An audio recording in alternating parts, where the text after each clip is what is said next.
ఎన్నాళ్ళ నుంచి మీరు ఆపేశారు షూటింగ్లు ఇవన్నీ? షూటింగ్లు ఇంకా క్యాన్సర్ రావటమే షూటింగ్లు ఆపేశా.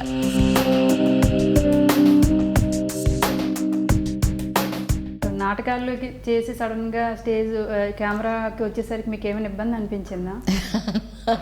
ఇబ్బంది, భయం కదా కెమెరా అంటే. నాకు స్టేజ్ అలవాటు మళ్ళీ ఇక్కడ నిలబడమంటే మొత్తం స్టేజ్ అంతా తిరిగేసేదాన్ని. ఆయన కెమెరా ఎక్కడ ఉంటే అక్కడ నటిస్తున్నారేంటి అనేవాడు ఆయన. ఇలా జరుగుతున్న మీ లైఫ్లో పర్సనల్గా ఎలాంటి ప్రాబ్లమ్స్ని ఎదుర్కొన్నారు? అసలు ఎందుకు ఆ ప్రాబ్లం మీకు వచ్చింది? ఫస్ట్ నేను మమ్మల్ని చూసిన మా అక్కగారు చనిపోయారురా.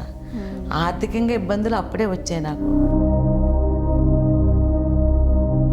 మీ వారు ఎన్నాళ్ళ క్రితం చనిపోయారు? 5 సంవత్సరాల ముందు చనిపోయారు.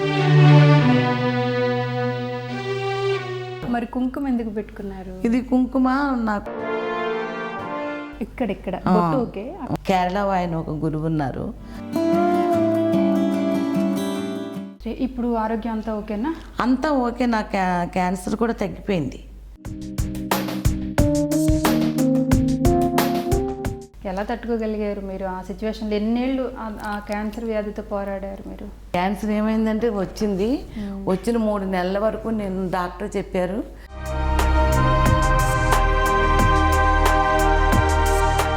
నేనేనా ఇంత బాధపడుతున్నాను, చిన్నపిల్లలు నోరు లేని పిల్లలు కూడా ఇంత బాధపడుతున్నారా అని చాలా బాధ కలిగింది నాకు.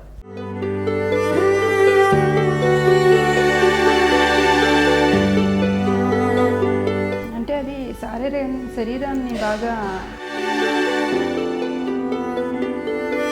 శక్తి ఉండదు మనకి. ఇంకా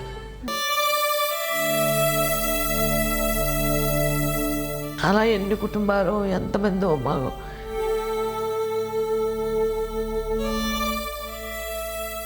ఎంత మెడిసిన్స్ ఉండి తగ్గిపోయినా డబ్బులు ఉన్న వాళ్ళు చేయించుకుంటారు, డబ్బు లేని వాళ్ళ పరిస్థితి ఏంటి? క్యాన్సర్ వచ్చిందా నాకు, ఇంకా అవుతే నేను చనిపోతానులే అని అనిపించింది. కానీ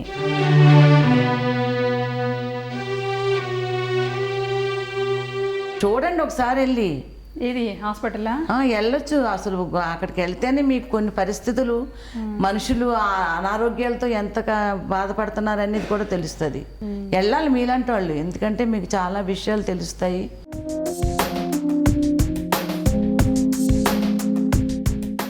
ఇప్పుడు మరి చలపతిరావు గారు కాంటాక్ట్లో ఉంటున్నారా మీకు? చలపతిరావు ఇండ్లు